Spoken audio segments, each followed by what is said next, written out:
काल मी शेगाव राईडला गेली होती महाराजांच्या दर्शनासाठी आणि मी घेतलेल्या नवीन Insta360 कॅमेऱ्याचं मला तिथे अनबॉक्सिंग करायचं होतं. परंतु घरून निघतानाच माझा इंटरकॉम तुटला.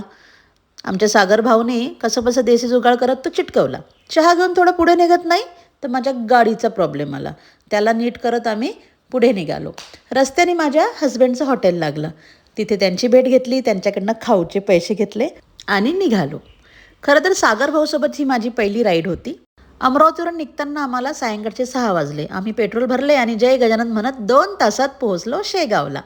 शेगाव पोहोचल्यावर आमची गाडी पार्क केली आणि दर्शनासाठी लाईनमध्ये लागलो. अवघ्या 10 मिनिटात आमचं छान श्रींचे दर्शन झाले.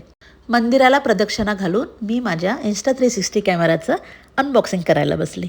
खरं तर हे माझं स्वप्न होतं आणि मी माझ्या मेहनतीनं हा कॅमेरा घेतला. पुढे जे काय मी आता राईड्स करणार आहे त्यासाठी मी हा घेतला आणि सागर भाऊ पण खूप खुश झाला. खरं तर हे छोटे छोटे स्वप्न असतात आणि हे स्वप्न जेव्हा तुमचे पूर्ण होतात तेव्हा एक वेगळाच आनंद असतो. माऊलींसमोर नतमस्तक होऊन आणि शक्ती मागत आम्ही परतीच्या प्रवासाला निघालो. शेगाव गेलो आणि तिथली कचोरी खाल्ली नाही असं तर होणारच नाही.